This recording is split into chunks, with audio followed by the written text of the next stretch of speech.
First of all, let me thank the organizers for asking me to speak in this meeting. Now, this will not be a review talk on SUSE, on the present work on SUSE. Instead, following suggestions from the organizers, I plan to hold a discussion on whatever motivation exists in today's context for the pursuit of supersymmetry as a worthwhile pursuit in the direction of physics beyond the standard model and today's phenomenology. Of course, I'll present a viewpoint of my own, and there may be alternative and even differing viewpoints very well. I'm completely aware of that. By its very nature, this talk will have very little content in the form of hard technical facts and figures, which will hopefully come in a more than compensatory manner during Manoranjan's presentation. And also there will be very few citations because, and I apologize in advance for missing many deserving citations. And this was due to the need of putting it into a small capsule. Now, if we recall, starting in the early 1980s, supersymmetry as almost a prototype of physics beyond the standard model attracted a tremendous degree of attention. It became practically the prototype. However, once the LHC started running, and especially after the discovery of the 125 GeV scalar, this interest started going down. And in fact, now, in spite of the fact that we are meeting and discussing it regularly, this is hardly considered to be an in thing in the market at large. And this has happened to supersymmetry as compared with relatively innocuous physics beyond the standard model scenarios. Now, we start with the question first, why did this happen? And secondly, what are the causes of the, what were rather the causes of the euphoria or the tremendous enthusiasm that spread far and wide, and the subsequent cold attitude of the community to supersymmetry as it prevails today. And I'm here talking about supersymmetry with testable phenomenological implications, not supersymmetry in a formal and more general theoretical sense. Now, let us recall some of the reasons in supersymmetry among particle physics. First is the sheer elegance of a boson fermion symmetry. Next, it captures an extension of the Poincare algebra, whose expansion in general is restricted by the so-called Coleman-Mandula theorem. And here this extension in a graded form, anti-commutators as well as commutators as generators, was a very appealing thing. Moreover, something that made phenomenologists sit up in expectation was the promise of a spectacular UV completion, which caused reduction of the number of arbitrary parameters in the minimal supersymmetric standard model and establishes, or rather points out some link between supersymmetry breaking and gravity, radiatively offers the explanation of the electroweak symmetry breaking scale, and so on and so forth. And then, of course, in the early 1990s, following early LEP results, the hope of grand unification was rekindled in a very pointed manner when you include supersymmetry broken at around TeV scale. And of course, supersymmetry offers a very convincing way of stabilizing the Higgs boson mass and protect it from quadratic divergence. And last but not the least, supersymmetry quite automatically, I shouldn't say automatically, quite strongly offers a cold dark matter candidate. Now, if we look back and also look at the present time, one may ask, which ones of the motivating features that I mentioned, there are several others, but I'm not going into them. Which of the features imply or suggest or have suggested that supersymmetry should have been discovered by now, and if it is not being discovered, it is of rather little interest, not too many motivations exist. Which of the motivation features imply that? Let's look back and do a little bit of self-introspection, because we are claiming to be practitioners of supersymmetry as phenomenologists and experimentalists. Now, if we re-examine or look at the motivations if we look at theoretical elegance, of course, it basically means an invariance of the action describing the theory with the bosons and fermion fields mixed up in a space which is spanned by Grassmann variables. It's a rather elegant thing, but as of now, without any empirical support. This is said without malice, but without any empirical support. And the scale of supersymmetry breaking with... Yes, we can see. Can you see the screen now? No, unfortunately, as luck would have it, the internet connection at my end is rather unstable. I don't know whether it's due to that. Anyway, so the next point in the same slide is encapsulating the best, or rather very appealing extension of the Poincare algebra, related issue. Again, a very elegant motivation, but again, not driven by phenomenology. And moreover, the graded Lie algebra, which is the backbone of supersymmetry, has certain inbuilt symmetries, one of them being R symmetry, which is broken when mass splitting takes place, but the scale of the split is not at all dictated by the underlying Lie algebra. So I'm just making an observation. I don't know why I'm not. Now, if we come to UV completion, parameter economy, radiative electroweak symmetry breaking, and the link under gravity, once more, the rather economic and elegant scenarios assume a grand desert over some 13 to 16 orders of energy in order to make it economic, in order to link all SUSY breaking parameters and the multitude of free parameters in the MSSM with some unified scale. It is dependent on this large desert. However, if we look at it from a bottom-up angle, nature has taught us that every 2 or 3 orders of magnitude has new physics in store for us. Then if you come to grand unification, of course, it is spectacular, but it is essentially the result of a one-parameter fit, again assuming a grand desert with no intermediate scales. If intermediate scale theories are there, then of course a lot of work has taken place, but the central appeal is a little bit reduced. Now comes naturalness. Of course, everyone knows about naturalness.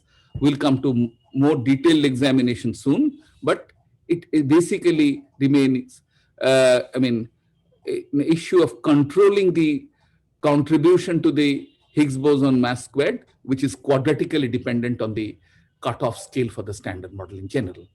So, of course, this cutoff scale being on the order of a TeV or thereabout, where we kind of anticipate or envision the supersymmetry breaking scale to be, the protagonists envision the scale to be. But the question is, TeV order with what level of tolerance is considered to be natural? I'll come back to this. And then comes the last item in my list, namely dark matter candidate. Of course, this is often, but not always, I emphasize, dependent on the conservation of a quantum number called R parity, with which all of us are familiar. and this brings in a Z2. And this Z2 symmetry is one of the least artificial ways among all Z2s thought of in the context of dark matter. One of the least artificial ways where it survives at low energy, because it is experimentally apparent till now that there is no lepton number violation. With so one has considerable leeway, considerable kind of freedom, or rather a number of options or possibilities with the identity, the constitution, or rather composition, and the masses of the dark matter particles. Because again, our empirical evidence on this is still very sparse, and one has to keep looking on. Now, what went wrong in the LHC era? It basically was related with the discovery of the 125 GeV scalar. Now, to match this mass in the minimal versions of supersymmetry, one would have to require, unless one makes some several very, very complicated assumptions, the large values of quantities like stop mass, the so-called A parameter, and so on. And people started worrying that supersymmetry scale is becoming thus far too high for ensuring naturalness. Of course, this is supported by the facts, experimental facts, that supersymmetry mass limits in LHC has started going up like anything. And moreover, this applies mostly to strongly interacting superparticles, which are the kind of ones which are copiously produced at the LHC. Also, if one couples LHC data with dark matter data, including relic density and direct search, it turns out that I have no time to go into details. Most UV complete scenarios, like the constrained MSSM based on minimal supergravity, gauge mediation, and so on, they start getting disfavored strongly unless the masses of the particles are not very, very high. And people think that these developments are putting the issue of naturalness, or the solution to naturalness, into jeopardy. Now, having seen some of the maladies, we take a closer look into the negative attitude. For example, negative results in supersymmetry search, especially at the LHC. The response is, isn't it a little too early? That is to say, the simplified models would be in jeopardy, but the simplified models were largely our own satisfying issues. And the nice organizing principles which would cause economy are really now being disfavored, at least in the low mass limits. And we are apparently threatened with nearly more than 100 free parameters. This is sort of distasteful and disgraceful. But the question is, the solution that we found in the form of the simplifying scenarios like Sugra and so on, these were speaking again in terms of physics from a grand desert across 16 orders of magnitudes, determining details of low energy, a feature which Julian Schwinger, in the last few years of his life, in an interview, termed as arrogance beyond comprehension. So we are dissatisfied or disheartened that the simple scenarios slip out, but then again, the simple scenarios also would raise many questions. Now, if we talk about the diagnosis of the negative attitude, the solution to the naturalness problem as a solution is becoming meaningless, is the question. The question is this a fair criticism? Because let us look at the naturalness issue in a little detail now, because that is one of the central issues going against supersymmetry. One already knows this electroweak symmetry breaking condition, which basically tells us that the electroweak symmetry breaking scale emerges on summing over supersymmetry preserving as well as supersymmetry breaking parameters. And if these parameters are far too high, it requires a rather unnatural cancellation. But the question is, what level of cancellation is considered natural and fine-tuned is a little unsettled. There are various naturalness criteria. One of them is this delta BG, which basically quantifies the degree through this logarithmic differentiation to which the electroweak scale is sensitive to supersymmetry parameters becoming larger and larger. Another parameter arises from the electroweak symmetry breaking condition. Another criterion arises from the symmetry breaking condition, where essentially one has a measure of the degree to which the various contributions to the symmetry breaking scale are arising out of mutual cancellations. Now, the question, the response to the criticism is that, is it very, very relevant or very, very compelling to say that as compared to the dream situation of either of the parameters being on the order of 1, they're of the order of 100 or even 1000 these days. One has to remember that mass limits going up by a factor of 3 means an extra order of cancellation in the mass squared contribution, or the criteria we have talked about. So where to draw the line is not at all obvious or apparent, particularly because we have little inkling of the real high-scale physics which could lead to this anarchic low mass MSSM. But the question is, aren't we reconciled already to much bigger fine-tuning than what we have listed above in the context of the cosmological constants, which we have decided to live with, sweeping the problem under the carpet, saying that it may be due to some niceties of quantum gravity, which we haven't understood yet. Now, also the stringency of the criteria also depend on the colored particle versus non-colored superparticle masses.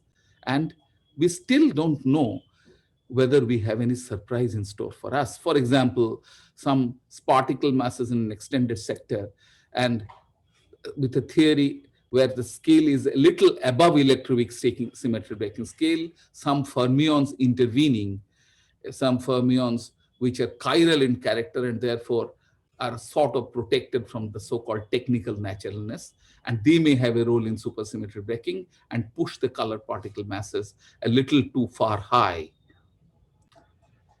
Now, the bottom line is the naturalness criteria are probably a little less objective than we think, and supersymmetric particle masses a little above the experimental reach are not completely inconceivable and unexpected.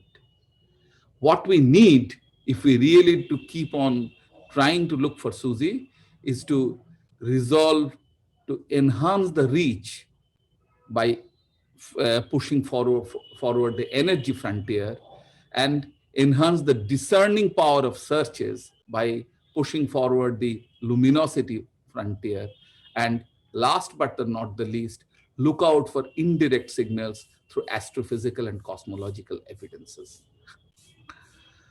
Now, in view of all this, we may as well ask ourselves, place ourselves in front of the mirror and say,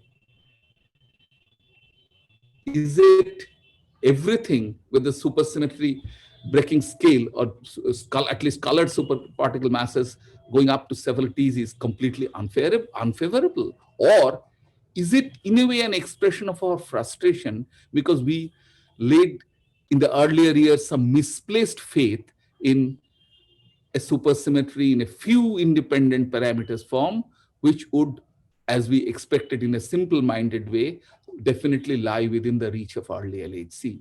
So now that there is a relative coolness in the response of the community, is this because of one's disgust at the failure of our so-called simplified scenarios, on which we probably overplayed the game and put an excess amount of faith without that much of solid evidence, particularly empirical evidence?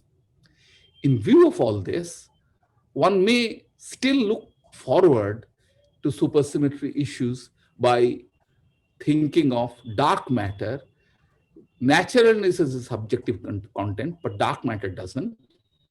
And one of the key things in dark matter in most scenarios is R parity, as I have said, which I have said is one of the least artificial in my view. I'm giving only my view, because at least non-violation by odd units of L and B is something that we see in low energy. And that way, it is much more motivated than forgetting about the R parity breaking, R symmetry breaking being avoided in two directions, 0 and pi and psi formal issues. Compare with little Higgs with T parity or inert scalar doublets, other models invoked in the context of dark matter. Compared to that, unstable. Can you hear me? We can hear you quite well. Yeah. Swaroop. We can hear you. Suddenly I received a message, your internet connection is unstable. Anyway, please go ahead. Let me We can't please hear you. We will immediately let you know. Okay, thank you. We thank can you. hear you. We can hear you. I'm sorry. So I have already said this because time is, and R parity will be preserved even if we have evidences for Majorana neutrino masses with delta L equal to 2 and as the standard model, and the fact that neutrinos and chargino states mix tell us that it is possible to have multiple possibilities and dark matter direct search constraints are satisfied without too much of hassle. So it is a promising scenario with multiple possibilities. Okay, Bishwaroop, okay, can you try to wind up in 3-4 minutes? Yeah, it may be 5 minutes because I was a little off gear because of this disconnection. Okay, but sure, go ahead. Go ahead, yeah. Definitely. No problem. So I can go fast. The neutralino dark matter scenario in MSSM can be of mass starting from a few GeVs to well above a TeV modulo other constraints. And even if the colored particle masses go on, one is not necessarily forced into a highly split spectrum if the dark matter is trans TeV itself. The naturalness issue relaxation is not the point, but the simplest high scale based scenarios may not work in explaining dark matter, but the organizing principle with which we are dissatisfied at present may emerge once data come in, and dark matter data have a very important role to play because that will tell us about composition of the dark matter candidate. This is a die-hard bottom-up hope, as I've already said. Now, there are some unusual situations which also the dark matter issue faces us with. For example, in MSSM, if there is a trans TeV dark matter up to several TeVs, there is such a scenario is unlikely to be seen at the LHC, but astrophysical evidence has come up array. For example, in dwarf spheroidal galaxies, dark matter pair annihilation can lead to synchrotron emission, which upcoming telescopes like the Square Kilometre Array can see. I'm not going into details, but the threshold is such that for several TeVs of dark matter, or even up to 10 TeVs, the radio signal can be seen after 100 hours of observation. There are other possibilities beyond MSSM, like scenarios with right Skyrel's neutrino dark matter offers non-thermal dark matter candidates, where the next to lightest particle may become, if it is a charged particle, stable and visible in the LSP because it decays outside the detector, and the consequence is not missing ET, but stable charge track. Yeah, your audio is going also again. Possibilities like in which case there are still newer signals. Hello? Okay, can't hear you. I'm close to the end. Okay, okay, go ahead, go ahead. Oh, you can hear now? Yes. Okay. So as I said, this Wright's neutrino LSP type dark matter candidates have interesting signals if the next lightest particle decays outside the detector as well if it decays within the detector. There are freeze-in constraints and new enlightenments coming in from Big Bang nucleosynthesis in these things. There are possibilities of a revival of MSUGRA-based scenarios without masses being that high, and so on and so forth. And I think I'm close to the end. So there are various interesting theoretical implications which it brings in. Left's neutrino dark matter is usually disfavored from direct searches, but if you allow the masses to be high, they can be allowed, and it can be allowed for relatively low masses also if there is a splitting between scalars and pseudoscalars. And let me not go into detail. There can be scenarios like axino or gravitino dark matter, which is warm dark matter against of the FIMP type. But interestingly, they can be consistent even with R parity violation. For example, with gravitino or the axino decaying into a neutrino and a photon, they can be consistent with all observations and may have interesting implications in X-ray astronomy and so on and so forth. Now, that brings me to my conclusions, which are none, because my sole allegation was that we were probably concluding too early against supersymmetry. And the conclusions is that, in lieu of conclusions, what I have to say is that supersymmetry includes too many possibilities to be discarded so soon. From colliders, from flavor physics, from astronomy and observational cosmology, we should keep open mind, waiting to be enlightened by Dekha without worrying that much about naturalness and about simplifying our parameter economy, which better be tackled in a bottom-up manner, steadfastly analyzing all the kinds of data listed in the previous item. And naturalness issue is not entirely devoid of subjectivity is what I wanted to emphasize, and dark matter remains a strong motivation. So, as I said, probably the disappointment of some people with SUSY was that we thought we were speaking very clearly about SUSY, but actually very clearly about what kind of supersymmetry we wanted, but probably that was a little going overboard. And if we don't do that, and probably we'll be enlightened further in the direction of supersymmetry if we don't clearly have an idea of what we want. Just to quote Niels Bohr, never express yourself more clearly than you are able to think. And frankly, for many reasons, out of which a few I delineated here, we are probably not in a position to think that clearly as of now. Thank you very much. Thank you very much, Bishwaroop. That was a very nice talk, I must say. And I was looking forward to it, and it's been really nice. Okay. Okay, I see Sanjay. Okay, first of all, I'll just like to say I have not received any questions on the chat part. So I have Sanjay here raising his hand. So, okay, Sanjay, why don't you go ahead and ask your question? Sure. Yeah, I have two questions. First is, given that, let's say we exclude some range of masses, the SUSY masses, is there any impact on the theoretical side rather than waiting like we exclude more and more regions? Is there any modifications to theory on its basic assumption over which the SUSY models are built? That is one question. And second question, at one point you said the intensity frontier would help. Can you please comment on why did you say that? Let me answer your first question first. Theoretical implications of masses going up is at the foremost the threat to naturalness.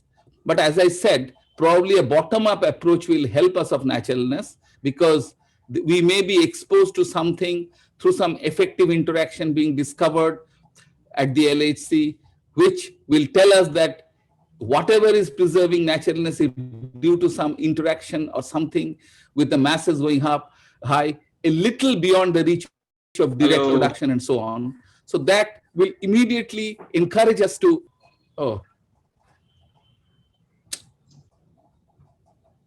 Yeah, carry on, Vishnu. Can you hear me now? Yeah. Can you hear me now?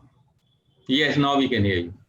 I'm very sorry of this. So answering Sanjay's question, naturalness issue is one of the theoretical issues, but modification of our present understanding can be very well achieved if we think of going beyond MSSM and hints of something beyond the MSSM through traces of effective interactions from physics coming from a little beyond the scale. And this brings me to, and the other thing is, of course, about dark matter with masses going up. The candidature of a dark matter particle in supersymmetry has to be analyzed theoretically in newer and newer light. And that brings me to your question of luminosity frontier. Luminosity frontier will enable us, I mean, an expanded luminosity frontier will enable us to find finer traces of non-strongly interacting sector in supersymmetry, if it is there, because that will require a lot of luminosity, because they may not come necessarily from cascades from quarks and gluinos in the simplest form, for example, because direct production of non-strongly interacting particles and some interesting fine structure there may be of great help. And there, of course, the luminosity frontier needs to be expanded. And secondly, what I said in response to your previous question, Sanjay, is traces of effective interactions, if they show up, suppose some 5 TeV phenomena are leaving some small signature somewhere in our observed phenomenology, that can be unveiled if the luminosity frontier is moving higher, moving faster. Okay, I see Rohini wants to ask a question. Rohini, please go ahead. Sure, sure. Thank you. Not so much a question, but I guess a comment, Vishnu. Yeah. Thanks for the Yeah. nice talk. Yeah, I thank you. think there are 2 points that I would like to make, and they have relevance to the answer you gave to Sanjay's question as well. Okay. First, I would like to say that, of course, adding the right-handed neutrino is a very interesting story, and I was glad you mentioned it. But the other one, which is a very simple extension, which is NMSSM, okay, which is actually something that is very rich phenomenologically. And, what I mean is that there is actually a sort of a very simple way in which you extend the scalar structure of this with additional scalars, which is what many of us keep on feeling that some of the anomalies might be hinting at, or things like this. So that is one area which is very much there, and even with the current luminosity and the current data, I believe it's not completely explored yet. I completely agree with what you're draw saying. any conclusion. Yeah. And that's that is an answer to Sanjay's question, that as far as we are concerned, looking at this even in the supersymmetry structures in the context of NMSSM, it's something that is particularly in the electroweak sector, is something that is something that is high lumi run of LHC should really concentrate on, simply because all the other nice, quote unquote, nice features that you mentioned are very much live with us in the NMSSM version. So that's one comment. Yeah, Rohini, let me respond to this. I completely agree with what you said. Of course, NMSSM, particularly because it has some theoretical promises as well. That is exactly what I'm saying, because it even solves problems that MSSM has. Exactly. Okay. I completely agree with your observation, because I had to kind of limit my content up to a certain extent. So what I wanted to say was, that is to me the simplest extension of MSSM, that in SUSY context, which, as you said, has additional potential of actually addressing additional theoretical issues. So it is something that the experimentalists should really keep in mind. I mean, since this is a place where and I don't see that as much be emphasized being as much in almost no fora. That's why I thought I should mention this. Hopefully, And Manoranjan will make some comments in his talk. Yeah. But that is, I think, in a broad-based, this is one broad-based comment I wanted to make. Okay. And the second comment I would like to make is that the left-handed neutrino, how much ever we would have liked to do, the paper you have quoted is from 2015, and I think with the new results from much stronger constraints which come from now the 2019 result of xenon 110 and so on, the left-handed neutrino is now sort of really very, very unfavorable. I draw your, again, Yeah. the point is well taken.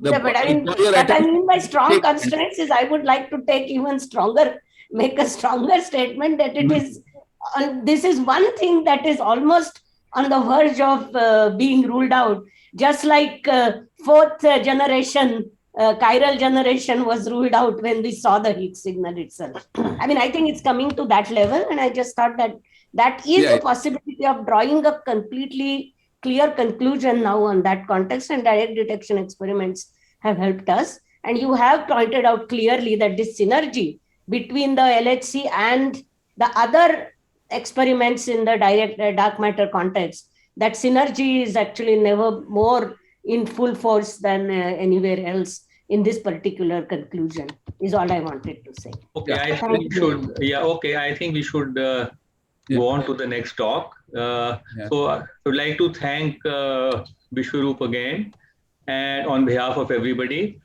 And okay, there are no questions which were put on the chat thing. So I think you have answered all the questions which I could see and all the hands that were raised.